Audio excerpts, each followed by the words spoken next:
I don't think most doctors really or medical professionals really know what VAERS is.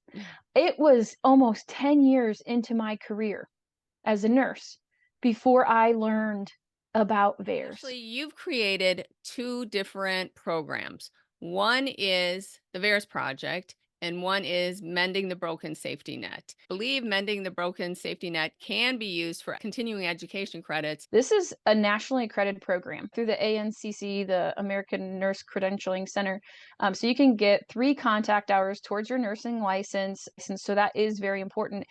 The VAERS Project gives them solid ground to stand on. It gives them a Right. place to say, no, actually, this is a federal requirement that I report these things. If we don't collect this data now, it will be lost to history. Welcome to the React 19 podcast, where we bring awareness and support to the COVID-19 vaccine injured and discuss the science, research, and laws that affect all of us.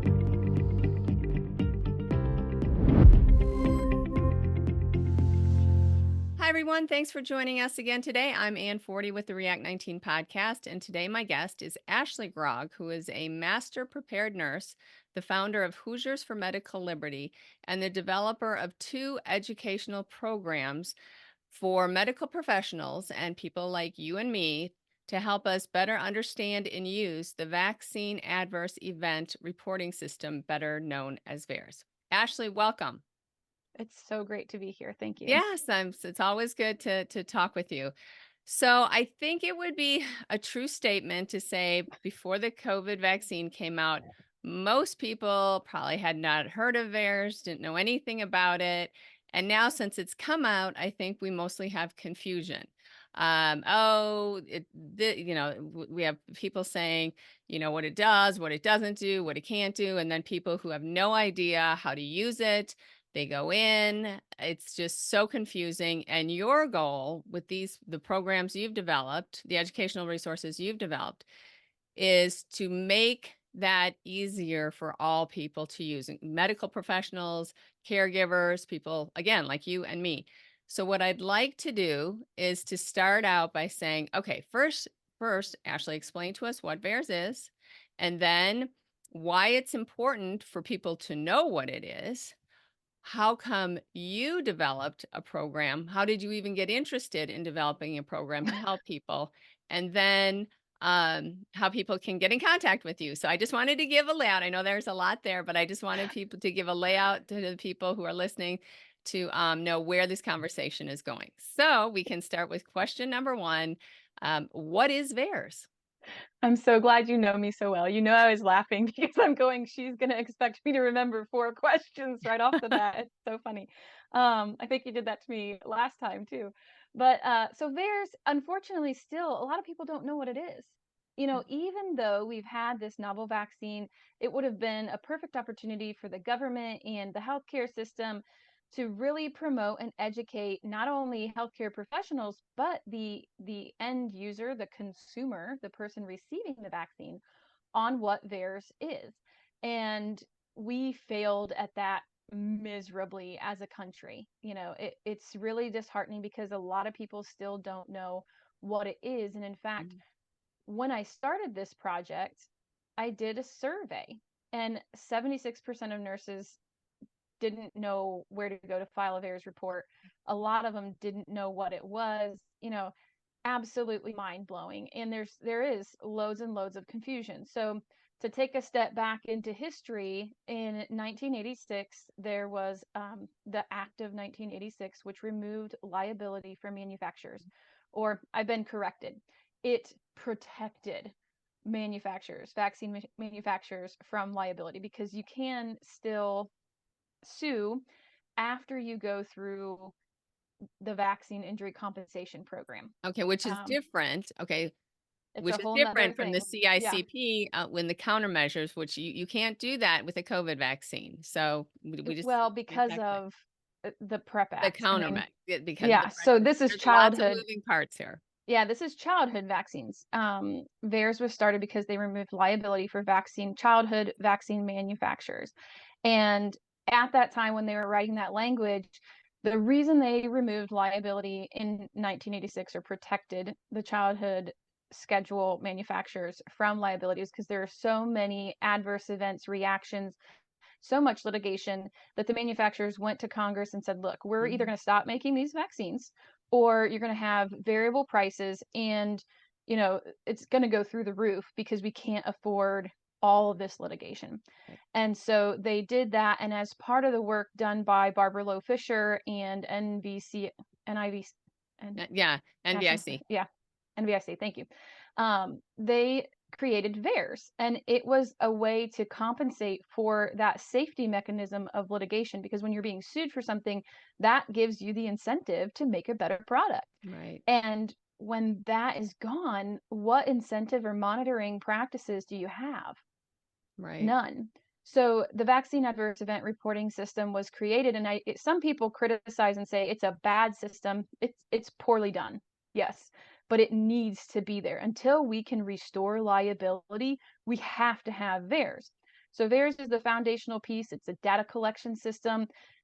Whether you believe an adverse event, and the information is all in there. You can look at the different kinds of adverse events. There are 3 types. When an adverse event occurs, the physician is supposed to report. There are certain adverse events that they are legally obligated to report. And even anybody who can give a vaccine, including the entities, the doctors' offices, the hospitals, the corporate Mhm. entities, they are legally expected to make reports. And so this was put into place, and then other arms of the vaccine safety program were put together, but they all feed out of VAERS. If you don't know what you're looking for, if you don't know that there's a problem, you can't really look for it and identify it. And that is the purpose of VAERS, to say, hey, we're detecting some signals. We need to investigate this a little bit more. And that was instituted in 1990. So it's And been around forever. so oh, 1990, I thought it was 1986. They had to have time to develop Okay. it and roll it Oh, out. right. That And was just when it was passed. Okay. So, and I think it's important for people to know too, and maybe you were going to get into this, that uh, you're just, all this is a reporting system. We're not saying this is absolutely the cause. Okay. We're just saying, hey, these things, if you're a doctor, a nurse, whatever, you're just saying this was noticed after the vaccine. Might not have anything to do with it, could be. But if everyone is using it, then we can pick up these safety signals and say, wait, we do have all these people saying the same thing. And so that's why it's so important that anything gets put in to see if there is cause for signal, because what is the goal? The goal is vaccine safety. yeah, absolutely. And I think it's important. We talked about signals, and you and I know what a signal is. A signal is just, it is that recognition that something weird is happening. We need to compare the data that's coming into VAERS, that signal, and look at it in comparison to, the unvaccinated population to see if something is there. So it's not definitive proof that this issue, whether it be eczema or neurological disorders, Mhm. megaly, myocarditis, pericarditis, strokes, seizures, blah, blah, blah. We take, and when these things happen, an unexpected health event, something that hasn't happened before that you weren't already, aware of, or even especially autoimmune diseases, Mhm. when you have a significant flare up, you really probably should be reporting that, because if we were to use VAERS correctly, we would truly be able to take and help people, because we've talked about this before. There are always going to be people who want vaccines, Mhm. right? They should have the right to have access to those vaccines. But in giving those vaccines as medical professionals, we have the responsibility to ensure that we're preparing those patients. Hey, here are the risks, here are the benefits, these are your different options. It was great. I just went to a doctor's appointment with my dad yesterday, and that's always kind of a scary thing, because, like, am I going to get in an argument with this doctor or something? But he sat down and he explained, okay, this is the situation. My dad has some rotator cuff issues. This is the situation. You Mhm. really have 3 options. Option number 1 is do nothing and live with the pain. Option number 2 is have a, complete shoulder replacement, et cetera, et cetera. These are the pros and cons. Third option is to do this other treatment. Here are the pros and cons. Which would you like? Yeah. That is informed decision making. And that's what, yeah, so when somebody is deciding to get to a vaccine, it's like, okay, here are all the possible risks, here are all the possible benefits. It has to be laid out. And that simply has not happened. It It simply hasn't hasn't. happened. No, and then, you continue on with this vein of thinking. So, pulling the conversation back to theirs itself, the way we're going to find this information out is through theirs. It's Mm. through putting the data, whether you believe an adverse event was connected, because adverse event is just any health issue that comes up. Adverse reaction is when you can say, yes, absolutely, this was caused by the vaccine. It's called the adverse event reporting system, not the adverse reaction reporting system. Interesting. No. So adverse event, any health issue that comes up afterwards, report it. Just report it. People, It yeah, doesn't. And we've talked about this in the past where um, doctors, nurses, who's ever giving the vaccine have been hesitant. Some have received pushback, or maybe they don't even believe, well, I'm not going to write that down because I personally don't believe it, or whatever. It can't be that. It just has to be mm-mm. objective. It has to be, oh, this happened. Doesn't matter what I think or not. This was a reaction that was reported. I need to do it, and not be afraid to do it. Okay, first of all, don't have a personal bias against it. Another thing is there should not be any pushback. What did we say? That people were, Vaccine doctors were hesitancy. afraid to do it because of the pushback they were getting. I remember during COVID, there was a doctor in Canada. He had reported all of these reactions, and basically the hospital came in and said, no, we're not accepting any of these. I mean, no, Yeah. as you have often said, what we want to do is to create a culture of vaccine safety. And I guess that's what brings us into why you even started, why you even took on this project. So I'm going to rewind just for a second, because Okay. this is a global audience, right? Okay. Right. React 19 podcast is global audience. So theirs is United States only. It was set up by our federal government in order to collect and provide Mhm. safety data. Canada has their own system. Things work a little bit different up there. I am not an expert on that.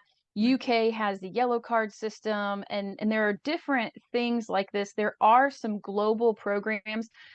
So we all have to take an interest in what's happening in our countries Right. and work to create that awareness, because I don't know what the culture is like in Canada, and I assume it's probably pretty close, because I think their doctors are, maybe From those even I more. hear in Canada, obviously, who've been injured in Canada, yeah, I think we have the same issues.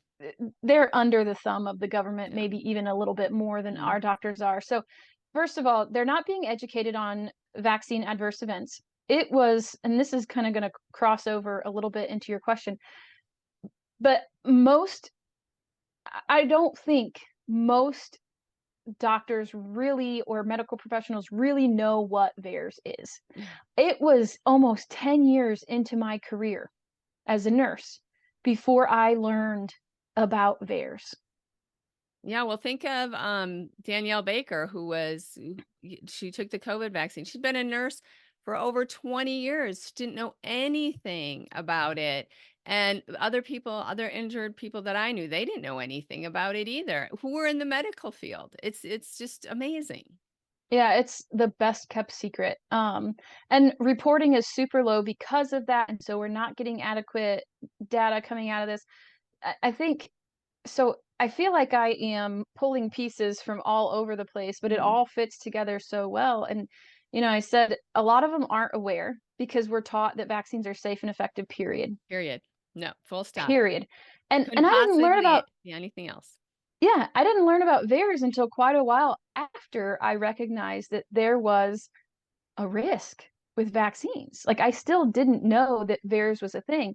And so it was this interesting progression. Even though became vaccine risk aware, I still wasn't aware of VAERS. So, Ashley, you've created two different programs. One is the VAERS Project, and one is Mending the Broken Safety Net.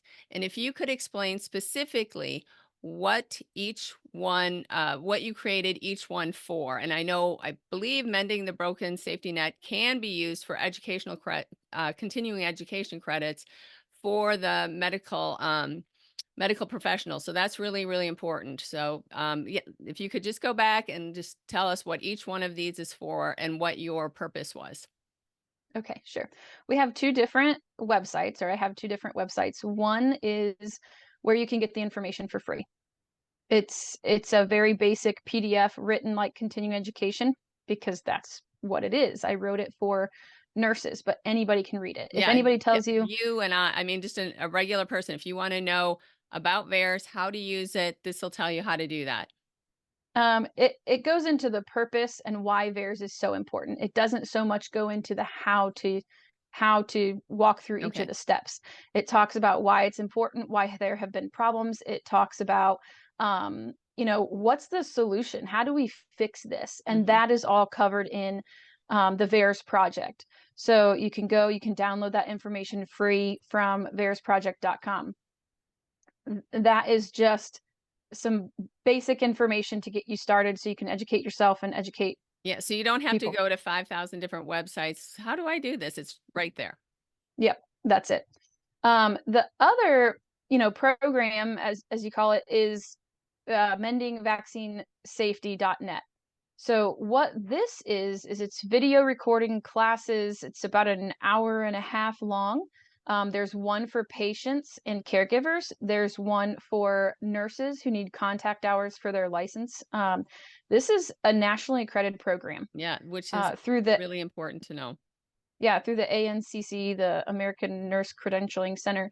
So you can get 3 contact hours towards your nursing license. About 40 states in the United States require contact hours to maintain nursing license. So that is very important. That gives incentive to nurses to take the course. Right. It's a real big encouragement, because then you're getting that credit towards your license. In those courses, you'll watch a video, and it goes over the information that's in the written material that you can get free over on vaersproject.com. But these paid courses walk you through step by step on how to make a report. It tells you where to go. It tells you what's going to be expected. It walks you through the whole process from start to finish. It talks about what happens after the report is done. It Mm, it it goes over patient education. It goes over what happens if VAERS asks me for more information, or what if I want to submit more information to VAERS, because patients change over the course of time. We mentioned Danielle Baker. right. Her clinical picture, has changed tremendously over the course of time, and it is so vitally important. I cannot stress enough how important it is to get as much information into Exactly. the program as possible. And I get some pushback on that, because they're saying it's not going to be used, it's hidden, etc. If we don't collect this data now, it will be lost to history. Right. Point blank. We will be able to make speculations, we'll be able to do some, you know, large population analysis, but it's going to be really hard to say, no, look, here's the evidence. So if Right. we do Right. make those reports, if you can do it the right way, and that's what these videos really do, is they run you through from start to finish. They talk about the challenges, and then you can feel really confident going in there and making that report. Now, there are some paper worksheets in VAERS project that kind of tell you what to expect, but it doesn't walk through. Like, if you're the type of person that needs to see it to understand it, you Right. want those videos on mending vaccine safety net. And all those links will be in the show notes, so people you can just check those and click from there. But um, I just this is so critically important because, as you said, in the population, there's always going to be people who, no, who are going to say, no, I'm never taking a vaccine. And there are those are, I'm always going to take a vaccine. But the best thing we can do is to get information. It's all about the data, all about the data. You know, people who are always saying, "Oh, you have to, you know, look at the science, look at the science." Well, you need the data. And if we're not collecting the data, then we're not doing good. We're not doing good evaluation, and we can't do good science, and we can't give proper informed consent, and that deters away from public confidence.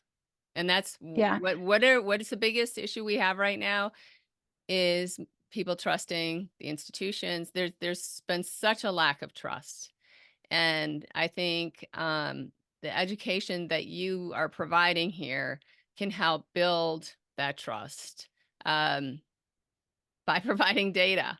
Okay, because that's Well, you know. it is it, it's restoring that collaborative work Mhm, between the patient, because right now, you go back to 2019, Dr. Heidi Larson, anthropologist at the Global Vaccine Safety Summit in Geneva, Switzerland. She talked about how the information on the internet is not misinformation, it's factual. mm, And that's why the conversion rate from pro-vax to anti-vax, if you want to add those labels to it, is so high, is because the information is there. And she talked about the wobbly front line. mm, This the wobbly front line is the nurses, because the patients are becoming informed, they're taking these questions and they're asking their providers, and their providers can't answer the questions. And that is when you start to have this shaky confidence. It's not just in the general population, it's within the medical industry. They're just keeping their mouth shut because they're scared of losing their jobs. And so everybody. the VAERS project gives them solid ground to stand on. It gives them a Right, place to say, no, actually, this is a federal requirement that I report these things, um, and I have to do it. You know, uh, if we're ever going to be able to give true informed decision making, if we're ever going to be able to do that, we have to have this data. We have to put it in there. We have to force them to start recognizing it and going after it. Um, you know, there's a lot of work to be done, but by simply opening the eyes of the mhm, medical profession, by empowering them to create change, because we talked about that moral injury and the right, separation between the loss of moral integrity and doing what is right falls in the hope and the idea that you can make change and do something different. And right now, our medical professionals don't think they can. And so if we can give them this firm ground to stand on, we can empower them, we can encourage them and say, hey, look, we just want to make vaccines as safe as possible. And this is how we do it. right. It's going to be much easier for them to Everybody can digest. just be again find some level of what do I want to say? I don't know if it's comfort or just that Compassion. compassion that, okay, this is being recorded, this is being recorded. And then it's up to our government agencies to do something. I mean, that's a separate matter. Okay. You know, will the We'll get agencies there. themselves do something? But this is what you're trying to do is empower people at this end, empower the patient, because as a patient, you can go in and you can file a VAERS report. Okay, as the nurse, as the doctor. Okay, so your goal here is to empower people to do this. So the next step with that is a patient education sheet that we have on VAERS Project. You can download it for free. So let's say that you make your own report and you say, I have started, again, I know Danielle won't care. Let's use her as an example. Danielle had the demyelination of her cervical spine. Right. She writes this, down and goes to the doctor and says, hey, I had a reaction to the vaccine. Doctors are going to dismiss you, they're going to berate you. This is one of the things that drives me crazy when I talk to victims or when I hear their stories, is Mhm. they're not being treated with love and compassion. They took a risk and we're failing to support them and help Exactly. them, and they're being gaslit and abandoned. And I can't I can't do that. Like, that's not what we're doing here. Like, we're Right. changing this right now. Right. So you go download that worksheet, you fill out the top portion that talks about your adverse event, and you go to your doctor and you say, hey, Dr. Forty, I'm so glad that I got to see you today. I want to give you this sheet and keep it as part of my permanent record, because Mm, I filed a VAERS report for my adverse event. I don't know, you can say what you want. I don't know if it was connected, but I know it's important to put the data in the mhm. system. So in case they contact you, you may want to keep a copy of this. It has my report number and, whatever. That diffuses that situation. You're Right. not coming to them, accusing them of doing Exa harm. It gives them, there's education on the bottom of it that walks through what VAERS is. And if I do say so myself, it was done beautifully because they are not going to be, when you challenge a doctor, when mm, you challenge their knowledge, they're going to come up at you. yeah, It changes the dynamic. So what we're doing here is we're not only kind of diffusing that situation, we're forcing them to see that there is a legitimate requirement to make the VAERS report, and we're giving them the opportunity to educate themselves and to do better in a non-confrontational way. right. Which is exactly what we need to do. You know, Yeah, I mean, the there's last time thing and we place. want to do is do this, and and we have to build bridges. We have to build bridges. Well, and there is a point for accountability. I Yes, mean, yes. I do not believe in amnesty. We have to hold people accountable who, is it ignorance? Is it willful ignorance? Is it fear? There are lots of reasons as to why people could refuse to acknowledge what's happened. Hmm. And there has to be that accountability. But before we start in, it's a good thing to kind of figure out why. That I always ask why. Why is this person so hesitant to recognize that there is a risk? Why is this person so hesitant to accept that this could be connected to the vaccine? Are they fearful? Are they having some of the same symptoms that I'm having? And therefore, they're afraid to admit that Hmm. when they get another COVID vaccine, they could be having more issues. I mean, there's so many layers to this that it's absolutely wild. So coming in some of these situations with that non-confrontational approach, being able to, kind of enter into it gently, plant those seeds, open up their mind, and then give them the solution. You've just handed them the solution to the problem. By educating on VAERS and by making the reports, that's how they can heal from their moral Right. injury. And it's been amazing for me. Well, Ashley, I just appreciate your work so much. Your work, the other work that you do, is your advocacy within in Indiana and promoting medical freedom again, in a way that recognizes the differences of opinion of all.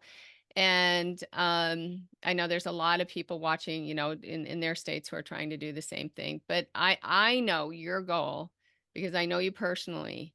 Your goal is wanting to take care of patients. I've seen it. I've seen your heart. Especially, I feel like you have a heart really for older people, but your goal is, I mean, because sometimes you can come off kind of gruff or whatever, but you have such a heart of compassion. You want these patients taken care of. You want people to know all their options. That is your goal. Your goal is safety. Your goal is care and concern of patients. And I think listeners just know that going in. I don't know, who is ever listening. I don't know where you might fall, but I just want you to know that this is the heart of Ashley. And again, I thank you so much for taking the time to share with us today your work. Again, folks, check out the show notes. So much good information. And let's just go forward. We have to start building trust. Regardless of where you fall on this issue, no matter what, we have to start building trust, or we're going to go into places places we're kind of going now, but we want to stay out of that. So Ashley, thanks so much. So appreciate you. Absolutely. I appreciate all the work you're doing. Thanks everyone for joining us today. Be sure to check the show notes to get all the links to the information that Ashley discussed today. There's so much helpful information there. Let's all just keep running to win.